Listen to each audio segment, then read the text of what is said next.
here we are reporting live. As you can see, it's coming down thick. And, we don't know what we're going to do tonight, but, we're going to try and make it back home. But it's coming down real bad. It's getting fucking crazy out here. We're reporting live to you, coming at you. 23 degrees out, 17 feet on the ground and counting right now. And as you can see, it's just a nightmare. People are trying to get home to their families right now, and they're stuck. Spinning out, people running out of gas. Oil lines, the cars are freezing, and it's fucking nuts. We'll report back to you later, but first, we want to cut live. We got some footage of some people that were just absolutely fucking outrageously pissed about this weather. So what do you think about this blizzard, sir? I want to know. It's fucking cold. Is it? Winds everywhere. Yep. Cars almost killing you on the walk home. It's pandemonium. Crazy stuff. What are you going to do later? You got to walk home. Gonna give me a case of beer, stick it in the snow, and get drunk. Are you really? Yeah.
Oh shit, he's coming down. You got it covered? Yeah, I got it. Alright. We're reporting live. As you can see, it's really bad. It's coming down thick, got about 4 inches on the ground. And, we're keeping it exclusive for you. Not supposed to let up till tomorrow, and it's just a nightmare for the roads.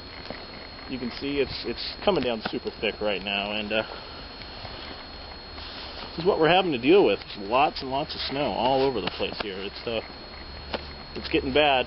We'll report back with you guys later.